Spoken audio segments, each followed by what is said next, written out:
y tenemos como tema de esta conferencia en la serie Los misterios de Dios, el origen de la bestia. Vamos a desarrollar el origen del anticristo, este personaje apocalíptico que la Biblia designa con varios nombres, pero que cuando desde hace 2600 años el libro de Daniel, el Espíritu Santo escogió nombres de bestias depredadoras para poder relacionarlas con los imperios mundiales. Por ejemplo, Babilonia, los medos persas y los griegos, se usó el nombre del oso, del león y de un leopardo.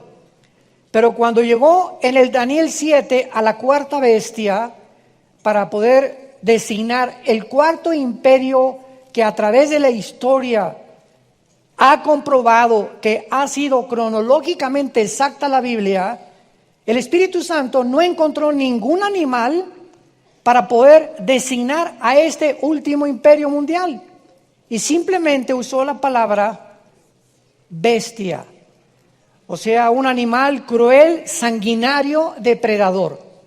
Es increíble que no haya habido ningún animal con el que se pueda comparar al anticristo, el próximo y futuro dictador mundial. Y cuando venimos al libro de Apocalipsis capítulo 13, comenzamos a darnos cuenta que el libro de Daniel, el libro de Ezequiel, Zacarías y el Apocalipsis están interconectados. Dice el Salmo 119, 160, la suma de tu palabra es la verdad. En otras palabras, así como tenemos que llegar a una cantidad matemáticamente hablando, la Biblia tiene que sumarse. Yo tengo que tomar el pasaje de Daniel, compararlo con Apocalipsis 13, con el libro de Ezequiel, con el libro de Zacarías, y cuando sumo las 4 piezas del rompecabezas, me doy cuenta que ya tengo completamente el panorama para poder erigir una doctrina. ¿Qué cosas son las sectas o los grupos heréticos que desgraciadamente muchas veces llevan el nombre de cristianos y que no tienen nada de cristianos? Son organizaciones que sacan un versículo fuera del contexto sin tomar en cuenta las otras partes de la Biblia y construyen una doctrina herética. Por ejemplo, los mormones sacan el versículo donde Jesús dice, yo no sé cuándo va a hacer las cosas, solo mi Padre. Inmediatamente dicen, no, ya ves, Jesucristo no era omnisciente, porque no sabía cosas que su Padre sabe. Sin entender que en Filipenses capítulo 2 explica el Espíritu Santo que Cristo era igual que el Padre, pero que bajó al mundo y se sometió al Padre y hizo a un lado no su deidad, no su divinidad, sino sus poderes. Entonces, cuando comenzamos a profundizar en esto, comenzamos a sacar muchas verdades que se encuentran en la Biblia. Y antes de entrar en materia a este pasaje de Apocalipsis 13, y vamos a ir a Daniel también, vamos a usar esta ilustración bíblica también. En el primer siglo, en las calles de Jerusalén, había una gran confusión y debates por todos lados en la ciudad. Porque por todos lados la vida de Jesús había sorprendido a sus habitantes y se hacían muchas preguntas. Por ejemplo, en Juan capítulo 7, versículo 40 al 43, decían, verdaderamente este es el profeta. Otros decían, fíjense la diferencia de opiniones, no, este es el Cristo. Otros decían, ¿de Galilea ha de venir el Cristo? ¿Qué no dice la Escritura que del libro del linaje de David y de la aldea de Belén, de donde era David, ha de venir el Cristo? Vemos nosotros que si realmente Jesús era el que era, estaban confundidos porque en el Antiguo Testamento se proyectaba al Mesías de muchas formas. Entonces, ¿cómo podría el Mesías venir de Galilea si Miqueas 5 decía que iban a nacer en Belén? ¿O qué no decían las Escrituras también que iban a nacer en Belén? Entonces, ¿cómo podían nacer tanto en Galilea como en Belén? Desde el principio, el asunto del origen del Mesías comenzó a ser investigado y debatido donde quiera que Jesús aparecía. El mismo rey Herodes, ¿se acuerdan? Cuando supo que los reyes magos venían del oriente de Babilonia buscando a dónde iban a ser el Mesías, hizo una comisión de investigadores para que fueran y checaran en las escrituras de la Torá donde estaba escrito que nacería Jesucristo. Y le ofrecieron en Miqueas 5, versículo 2, que la Biblia dijo que iban a nacer en Belén. No cabe duda que los investigadores de Herodes le dieron el texto correcto, pero Jesús aconsejó a sus discípulos que tomaran en cuenta todas las profecías mesiánicas para que tuvieran el cuadro completo. Y esto fue precisamente lo que ignoraron aquellas personas en el siglo I de nuestra era, que no pudieron entender lo que Jesucristo les había explicado. Dice Lucas 24, 25 al 27, que cuando Jesucristo resucitó, esto fue precisamente lo que le molestó a Jesús, que no hubieran puesto todo el panorama completo, porque si lo hubieran puesto, hubieran sabido claramente que el Mesías no iba a venir a gobernar primero, sino que el Mesías tenía que sufrir y después gobernar. Y cuando los judíos vieron que Cristo en Jerusalén entra en un burrito y se pone a llorar en la ciudad, se decepcionaron. Judas comenzó, ya tenía asegurada la Secretaría de Hacienda, Judas, segurísimo, y cuando oye, ¿verdad?, que Jesucristo no era el que realmente estaban esperando, porque no pusieron todas las profecías completas, comenzaron a decepcionarse, porque esperaban que el Mesías vendría a liberarlos del yugo romano. Y entonces Cristo resucita, y aún después de la resurrección, vemos a los dos discípulos en el camino de Maús, discutiendo y debatiendo si realmente Él era el Cristo o no era el Cristo. Y dice Lucas 24, 25, Jesús les dice, insensatos. O sea, están completamente sacados del camino, están confundidos, tardos de corazón para creer todo lo que los profetas han dicho. ¿No es necesario que el Cristo padeciera estas cosas y que entrara en su gloria? O sea, ¿qué no se fijaron que yo tenía primero que sufrir? Y en el versículo 44 les dice, estas son las palabras que les hablé, estando aún con vosotros, que era necesario que se cumpliese todo lo que está escrito en la ley de Moisés, en los profetas y en los salmos. Y cuando entramos a abordar el tema del anticristo, nos encontramos con el mismo problema. Durante algún tiempo me enseñaron, cuando estuve estudiando la teología de la escatología bíblica, que el anticristo tenía que ser judío. Porque en Génesis 49 dice la profecía que Jacob mencionó a sus hijos, que vendría de una de las tribus de Israel. Y que de esa tribu de Israel, de donde el anticristo iba a venir, ahí decía que iba a ser gobernante de Israel y que iba a oprimir a Israel.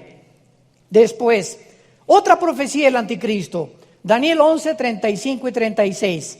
No, pues que el anticristo del amor de sus padres no va a hacer caso. Y decían, pues es que entonces el anticristo era hijo o descendiente de Abraham, Isaac y de Jacob. Y después que el anticristo no va a hacer caso de las mujeres, por lo cual que el anticristo va a ser un homosexual. Entonces, cuando tenemos este grupo de profecías, sin tomar en cuenta la otra forma y el otro grupo de profecías que vamos a ver en la Biblia, comenzamos a entender, mientras más cerca estamos de la segunda venida de Jesucristo, más claridad vamos a tener en las profecías bíblicas. Porque en Daniel 12 dice la Biblia que los entendidos entenderán todas las cosas. Veamos, bueno, que de Cristo se profetizó que nacería en Belén, que nacería de una virgen, que vendría del linaje de David, que llegaría a Jerusalén montado en un burrito, que sería vendido por 30 monedas de plata, que resucitaría al tercer día.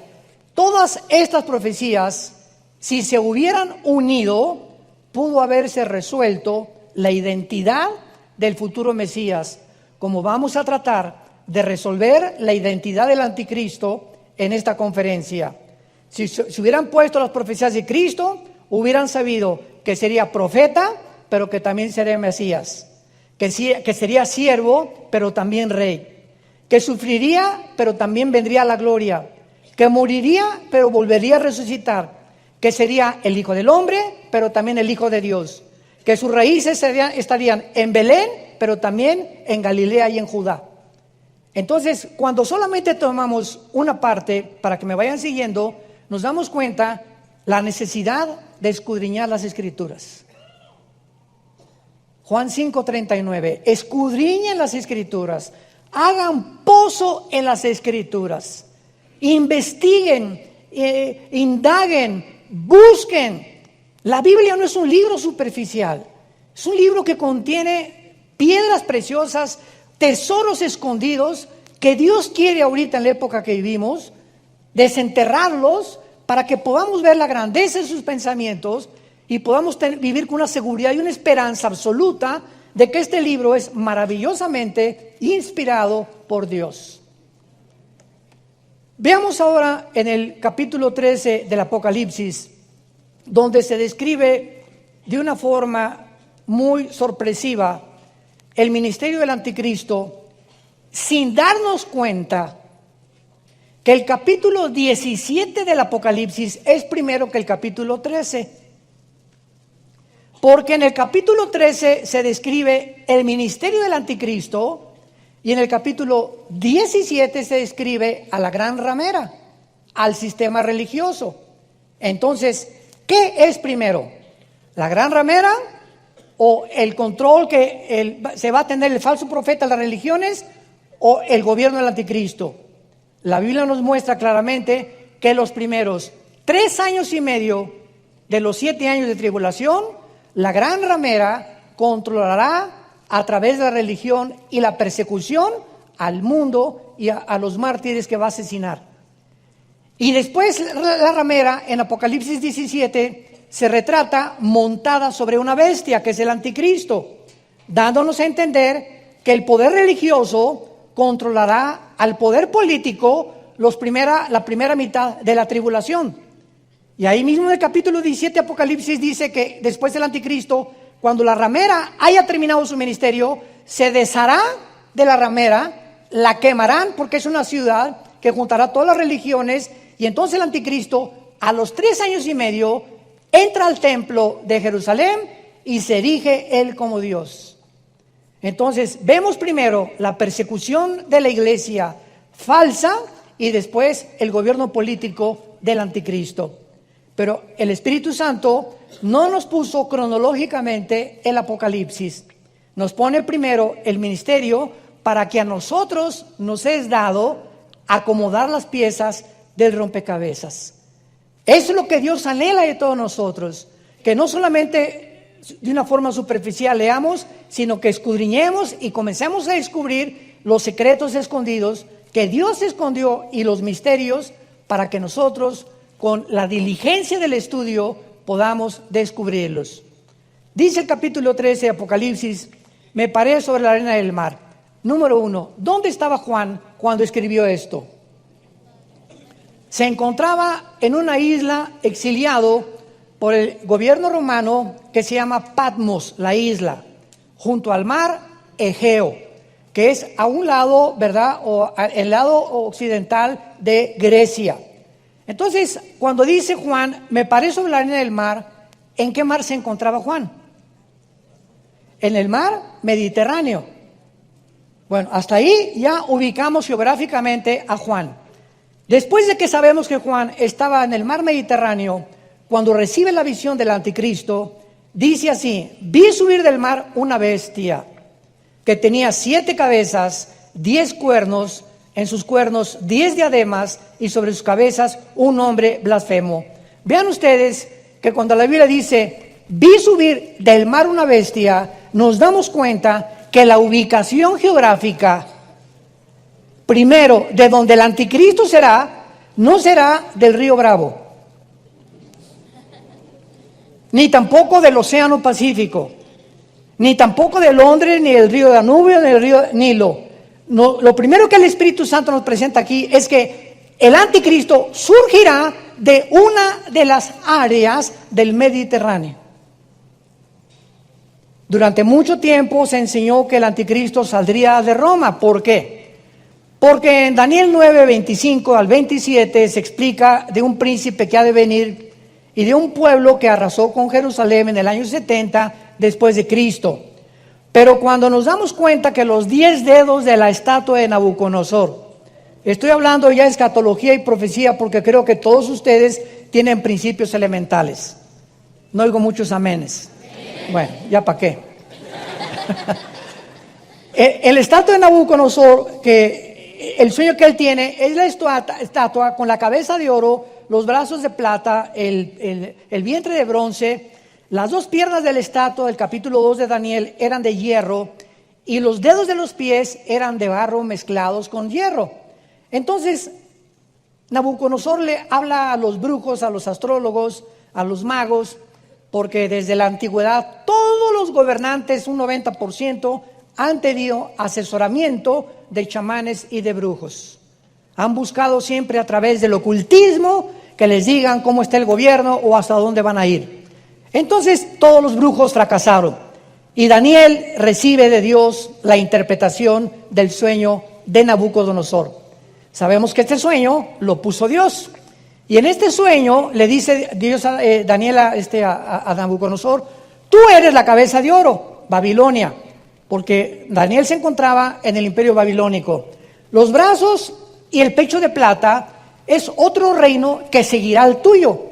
Y de acuerdo a la Biblia, damas y caballeros, señores sociólogos y historiadores que nos escuchan, de acuerdo a la Biblia, cronológicamente la historia corrobora que así fue como se sucedieron los imperios mundiales. Entonces le dice Dios a Daniel: después de ti vendrá otro reino, otro imperio, que fueron, ¿quiénes? Los medos y los persas. Hicieron una alianza media contra Persia, que es ahorita Irán. El nombre de Irán en la Biblia es Persia. En 1935 le cambiaron el nombre a Irán o República Islámica de Irán. Y después vendrá otro imperio que es el bronce del vientre. ¿Quién siguió de los medos y los persas, señores historiadores? El imperio de los griegos, Alejandro el Magno, que a los 21 años de edad muere su padre Filipo y conquista casi el sur de Europa, el norte de África y casi todo el Medio Oriente. Y le dice Daniel al rey Nabucodonosor: y las piernas será un cuarto reino fuerte, tremendo, que pisoteará completamente todo. Y los 10 dedos de barro será el último imperio mundial, porque el barro no se mezcla con el hierro, así como el hierro con el barro. Y en ese momento Daniel le dice: y una piedra viene del cielo y golpeó la estatua en los pies y se derrumbó Babilonia, los medos y los persas, Grecia, Roma y el imperio del anticristo, representado por los 10 dedos de la estatua de Nabucodonosor. ¿Por qué los 10 dedos de la estatua de Nabucodonosor representan el imperio final del anticristo? Porque date cuenta los metales: oro, plata, bronce, hierro mezclado con barro. ¿Ven ustedes cómo se van diluyendo los metales? En otras palabras, los gobiernos, de acuerdo a la Biblia, irían de arriba hacia abajo. No habría evolución de los sistemas de gobierno del ser humano. Llegarían completamente a un punto donde se iban a desintegrar, a confundir y a mezclarse unos con otros, exactamente como lo estamos viendo en el siglo XXI. ¿Qué es el siglo XXI? Pues un siglo donde después de la Segunda Guerra Mundial, en el siglo XX, vino la democracia con Estados Unidos de Norteamérica. Todos los países comenzaron a tratar de seguir el modelo de Estados Unidos. Después el comunismo cae, 1989-90, el muro de Berlín que separaba la Alemania occidental de la oriental es derribado, y después de que acaba el comunismo, cuando Gorbachev demuestra que es un fracaso como ideología, no sirvió para nada el comunismo, fueron millones de muertes bajo este régimen. Entramos al siglo XXI, vuelve Putin a resurgir ya no el comunismo. China comunista tampoco es comunista, es comunismo capitalista. Vean la mezcla. Igual que Rusia, ¿verdad? Putin tiene más ética y más moral que los gobernantes de Occidente. Putin acaba de proclamar: en Rusia no vamos a permitir jamás el transgénero, ni que ninguna escuela le enseñe a un niño que no es un niño ni que es una niña. Increíble que este presidente, que se dice que es comunista, tenga más ética y más altas las normas de moral que los occidentales. Entonces vemos nosotros la mezcla donde el comunismo, pues ya no es comunismo, porque ahora los comunistas se confiesan y también creen muchos en Dios.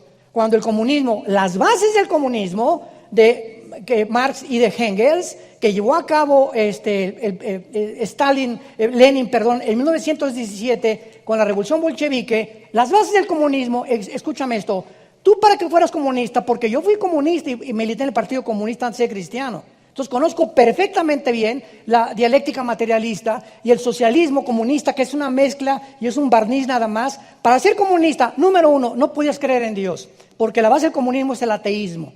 Número dos, tenías que ser humanista, no humanitario, humanista. ¿Qué es el humanismo? El creer que el hombre tiene la resolución para los problemas del mundo. Dios no los tiene, los tenemos nosotros. Número tres, tenías que creer que venimos de Chita, que crees en la evolución. Entonces es un gobierno ateo, humanista, de una forma clara evolucionista y finalmente relativista, donde la verdad no existe más que en el gobierno. Y el gobierno tiene que controlar completamente las masas tarde o temprano a través de la expropiación de las propiedades, donde la libertad ya no es libertad. Entonces esto ya no existe, porque ahora nos damos cuenta que ya fracasaron. Ahora se mezcla comunismo con socialismo, con capitalismo, como en China, como en Rusia, etcétera, etcétera. Y ya no hay una ideología pura que pueda realmente decir: este ha funcionado. Todas han fracasado. Y el gobierno del anticristo, como el antiguo imperio romano, las dos piernas de hierro del rey representan a Roma, que fue el cuarto imperio después de Grecia. ¿Por qué dos piernas? Porque el imperio romano fue dividido en dos: en Constantinopla, que es ahora Turquía, Estambul, y en Alejandría. Entonces el oriente y el occidente, ahí terminó el imperio romano. Se dividió entre el oriente y el occidente, y de ahí salen los 10 dedos de los pies. En otras palabras, el gobierno del anticristo vendrá o será una resurrección del antiguo imperio romano. ¿Qué significa esto? Roma no solamente conquistó Europa, Roma conquistó el Medio Oriente también. Alejandro el Magno muere en Babilonia y los romanos casi se extienden un poco antes del Imperio Otomano Turco del siglo XIX. Entonces, cuando hablamos nosotros de que el último gobierno del anticristo van a ser 5 naciones del occidente, de Europa, y 5 naciones del oriente, y se van a juntar 5 naciones de Europa con 5 naciones del Medio Oriente, porque el Medio Oriente formó parte del Imperio Romano. Y cuando oigamos un G10, que se ha unido 10 naciones, 5 del Medio Oriente y 5 de Occidente, de ahí saldrá el anticristo. Entonces, como se dedujo que Roma fue su capital, Roma, Italia, pues que el anticristo tenía que ser o italiano o romano. Pero se les olvidó a muchos teólogos que el Imperio Romano también estuvo formado del Medio Oriente. Y vemos nosotros que en la Biblia al anticristo se le llama el asirio. El asirio. O sea, antes de 4 o 6, 7 siglos atrás, Asiria, en la Biblia, Asiria unía a Irak. O sea, no había divisiones ahorita entre Siria y Irak. La Mesopotamia eran completamente iguales. Asiria e Irak era una sola nación, los asirios. Y unía también a Irak y unía a Turquía. Y muchas veces a Egipto también. Ahora en 1930, entre los 30 y los 50, el Medio Oriente fue dividido por los ingleses, por la Liga de Naciones.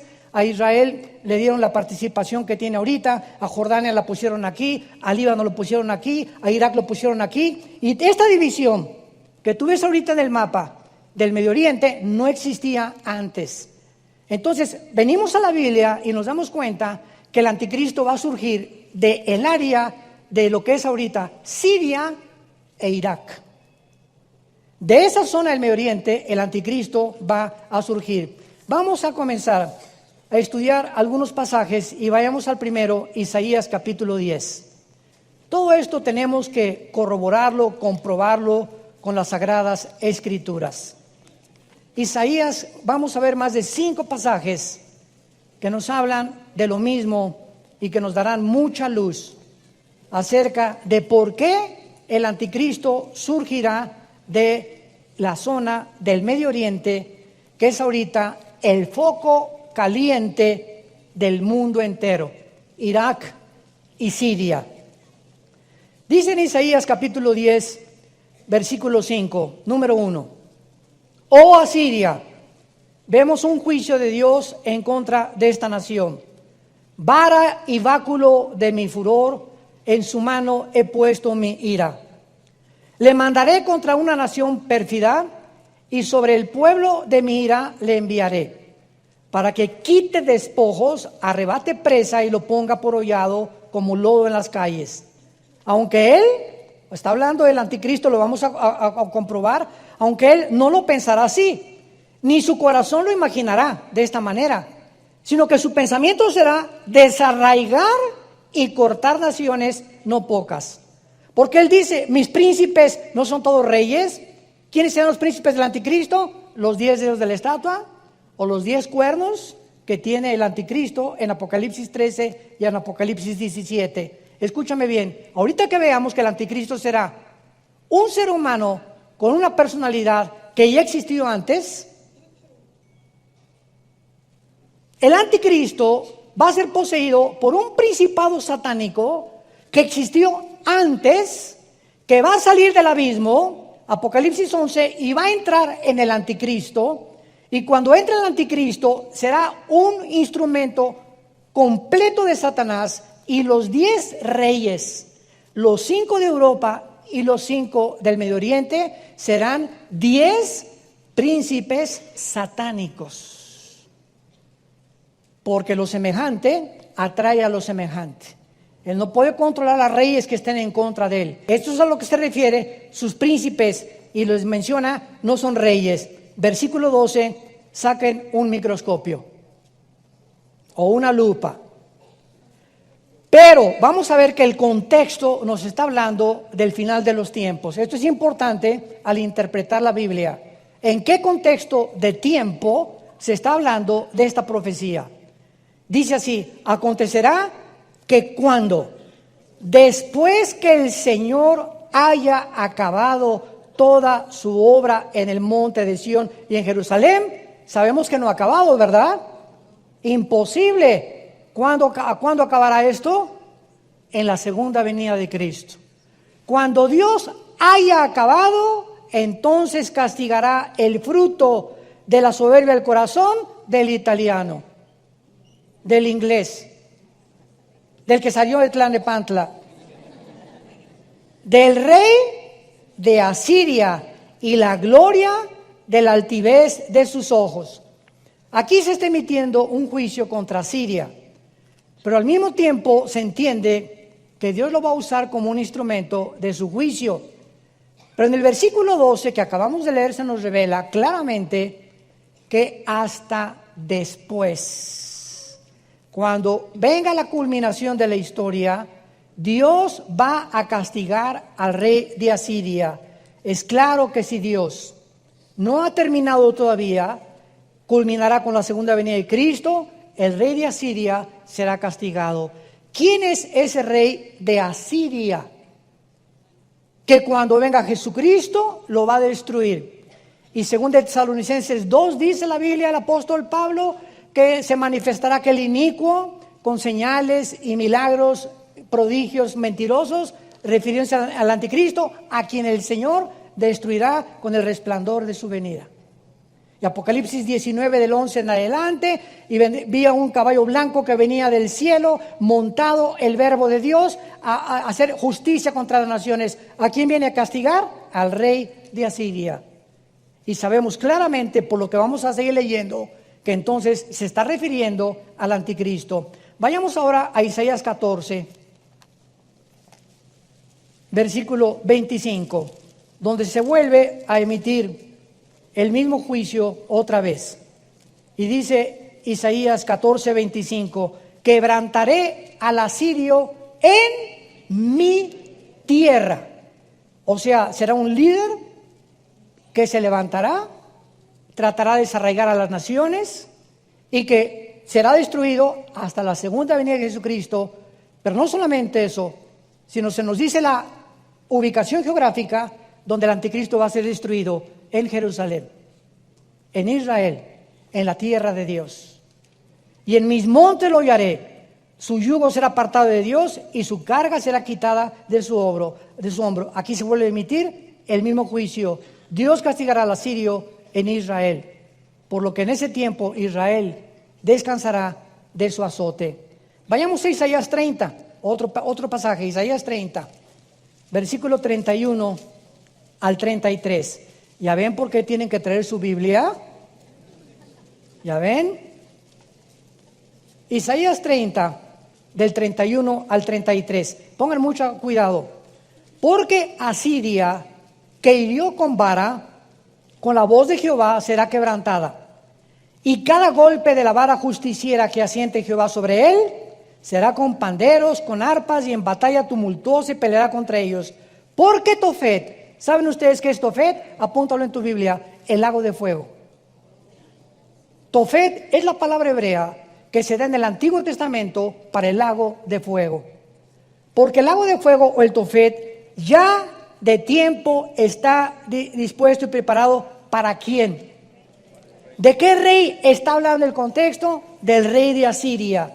Profundo y ancho, cuya pira es de fuego y mucha leña, el soplo de Jehová como torrente de azufre lo enciende. Vayamos ahora a Miqueas, capítulo 5. Miqueas, capítulo 5, versículos del 5 al 6. Otra vez, veamos el contexto del pasaje. Miqueas 5, del 5 al 6. Y este será nuestra paz, nuestro shalom. Está hablando de Jesús. ¿Cuándo vendrá Jesús a hacer la paz de Israel? Cuando el asirio viniere a nuestra tierra, y cuando hollare nuestros palacios, entonces levantaremos contra él 7 pastores y 8 príncipes, y devastarán la tierra de Asiria a espada con espadas, la tierra de Nimrod, para que no quede duda de que aquí no es un lenguaje simbólico, ni tampoco es un lenguaje parabólico. Se menciona claramente que este rey de Asiria es el original de Nimrod. Génesis 10, del 11 en adelante, Nimrod fue el primer rebelde que se levantó contra Dios, y Nimrod fundó Babilonia, que es la segunda ciudad más mencionada en las Escrituras. Y Nimrod es el prototipo original del anticristo. La tierra de Nimrod, y nos librará del asirio, cuando viniere con nuestra tierra y hollare nuestros confines. No cabe duda que la Biblia es clarísima cuando a la personalidad del anticristo se le designa como el asirio. Pero se dan cuenta cómo estos pasajes muchas veces no fueron tomados en cuenta cuando se le asignó al anticristo el título de que vendría de una de las tribus de Israel. Ahora hay una forma maravillosa en la cual podemos compaginar las escrituras que dicen que posiblemente el anticristo surja de una tribu de Israel, pero al mismo tiempo que viene de Asiria. Fue lo mismo que con Cristo. La Biblia decía de Belén surgirá y también de Galilea. Y no podían decir cómo se podía compaginar. ¿Cómo podía ser rey y profeta? ¿Cómo podía ser siervo y podía ser rey? ¿Cómo podía llamarse el Hijo del Hombre y además el Hijo de Dios? Y entonces esto confundió las mentes de los teólogos del Antiguo Testamento. Pero vean ustedes, antes de pasar a darnos el final estocada, en el libro de Ezequiel capítulo 31, hay una revelación maravillosa, escondida detrás de las páginas que Dios quiere escondernos y que nos quiere revelar. En el capítulo 31 de Ezequiel se revela a una persona, versículo 3, que se le llama el asirio. Síganme con mucho cuidado.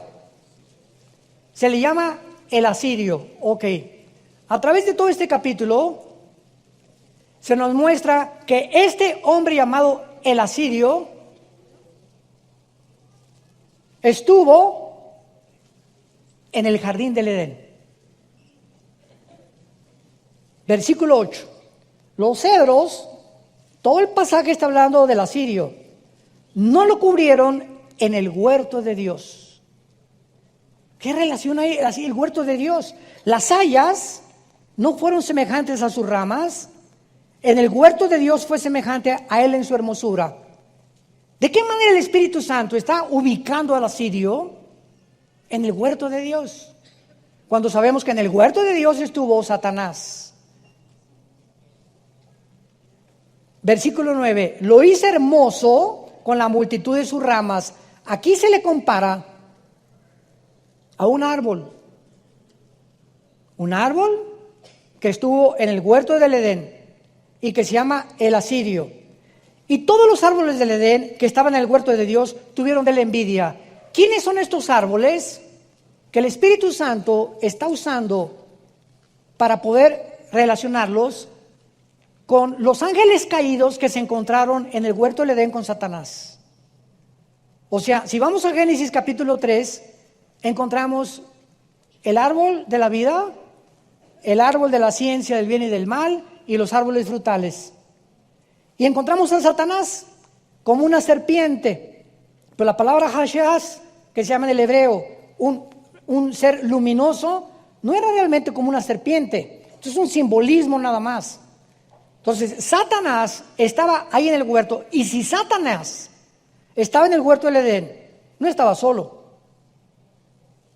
Ahora, ¿se acuerdan ustedes cuando en esta serie, creo que fue aquí donde compartí, si no consigue, creo que fue la quinta o la sexta parte de la serie que estoy dando, Los Misterios de Dios, les compartí que el huerto del Edén era un huerto chiquito y Edén era la tierra.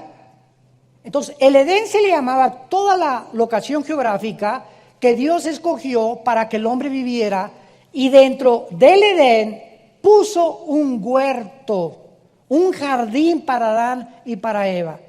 Por lo que en el Edén estaban los ángeles caídos. No estaba solo Satanás en la tierra. Y ya estaban caídos, ya existían antes que nosotros. ¿Por qué?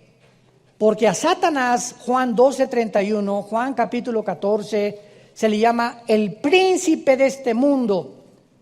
¿Cuándo fue relegado de rey a príncipe? En su caída. O sea, Satanás, antes de que Dios pusiera al ser humano en este mundo, ya él estaba en el planeta Tierra, donde desde aquí planeó el pinochetazo al cielo, el golpe de estado, el coup al cielo. Dice Isaías 14, 12 y 14, subiré sobre las nubes. Si subes, es que Satanás estaba abajo. Y pondré mi trono junto al rey y seré igual a Dios. Él estaba abajo del tercer cielo. Fue creado en el tercer cielo, pero fue arrojado al planeta Tierra para que aquí en todo el sistema, la Vía Láctea, que es de todos los planetas, te das cuenta que todos los planetas están como abollados por meteoros y parece que hubo una catástrofe en nuestro sistema solar que los astrónomos no pueden explicar. Por eso hice este libro, La invasión de los ángeles caídos. Porque lo que los astrónomos, lo que los investigadores, sociólogos, antropólogos, etcétera, etcétera, quieren investigar a través de la ciencia, nunca van a llegar a penetrar el mundo espiritual escondido en las páginas de la Biblia. Y estas cosas, acuérdense ustedes que cuando Cristo contaba parábolas, agarró a los discípulos y se los trajo para acá y les dijo: la gente no entiende lo que estoy diciendo, pero a ustedes les es dado, Mateo 13, conocer los misterios del reino de Dios. Y a ti, y a ti, y a ti, y a ti, y a ti, y a ti, y a mí, Dios nos da el privilegio de revelarnos sus misterios en la palabra.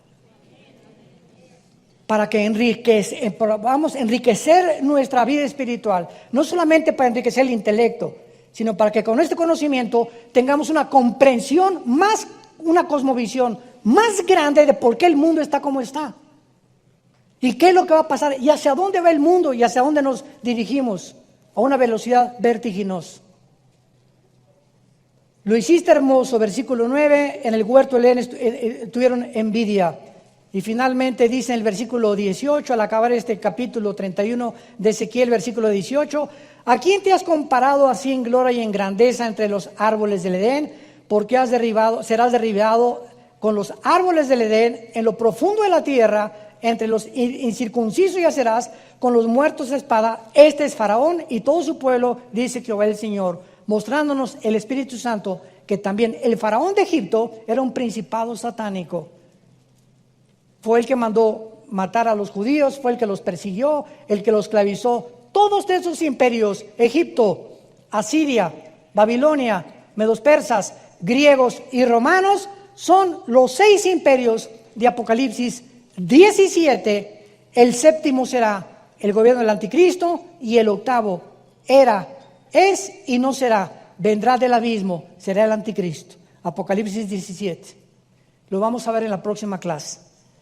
Muy bien, ahora veamos claramente en Apocalipsis 11, versículo 7. Regresemos a Apocalipsis.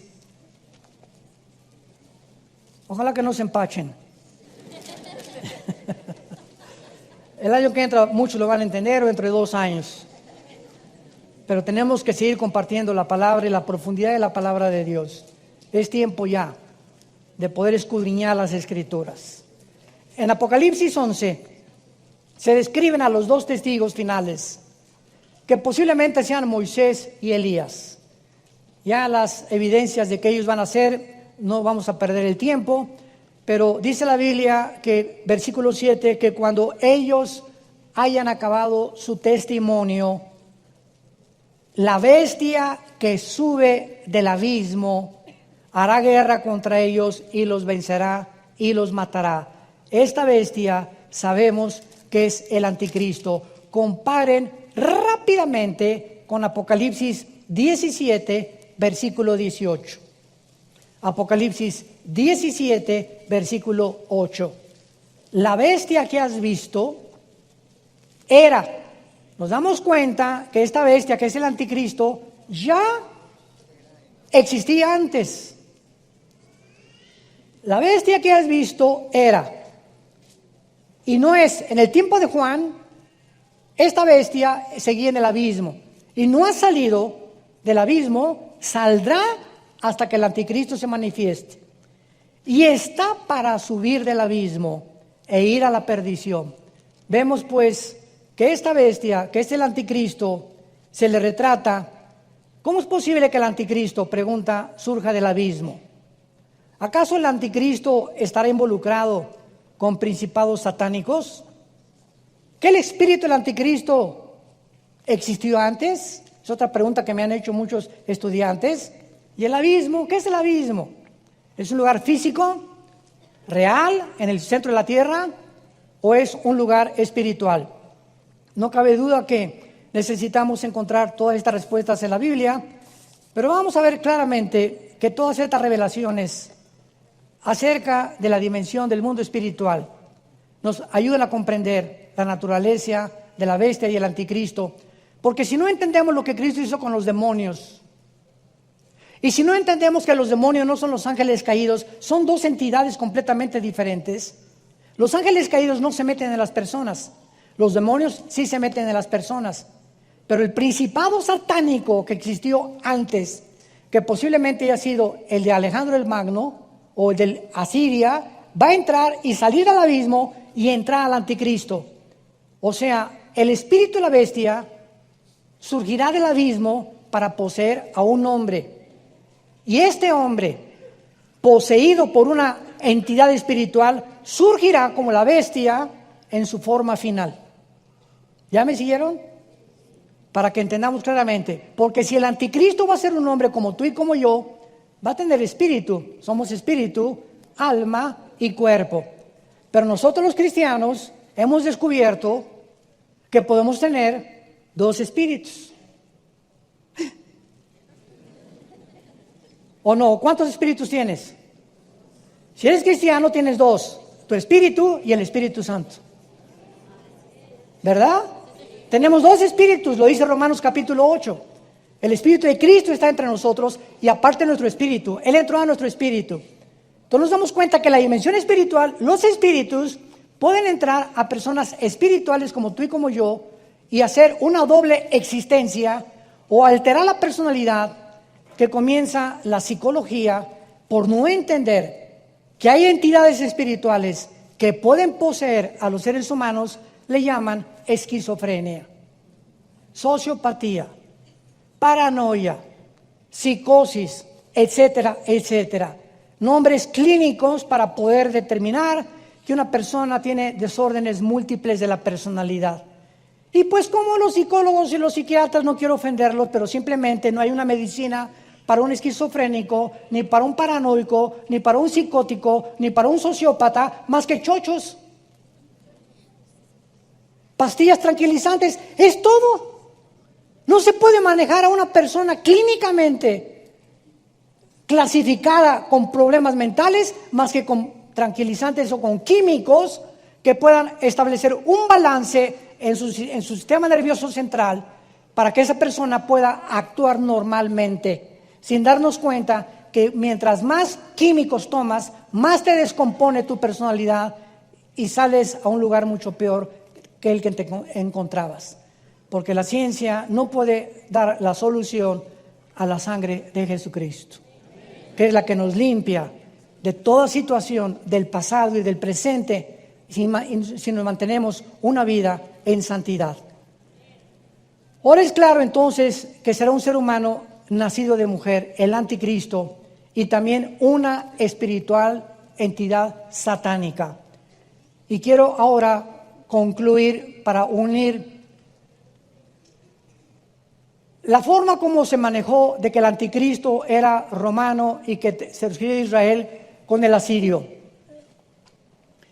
En el año 700 antes de Cristo, o sea, hace 2700 años, la tribu, acuérdense que Israel estaba dividido en la tribu del norte y la tribu del sur. La tribu del norte, Israel, fue llevada cautiva por los asirios. Otra vez surge el nombre de Asiria. Los asirios fueron los primeros que se llevaron a 10 tribus exiliadas al norte, a Siria, y hasta este momento, el siglo XXI, esas tribus desaparecieron en la historia. Y esas tribus de Israel se mezclaron con asirios y después con africanos. Hay etíopes judíos, hay mexicanos judíos, hay españoles judíos, en fin, los judíos están repartidos en el mundo entero. Y cuando hablamos de que el anticristo será también asirio, pero también puede ser judío, no hay ninguna discrepancia, porque las mismas raíces, escúcheme con mucho cuidado, las mismas raíces de Hitler están descubriendo que era judío. Virgen del Socorro. Carlos Marx, judío, ateo.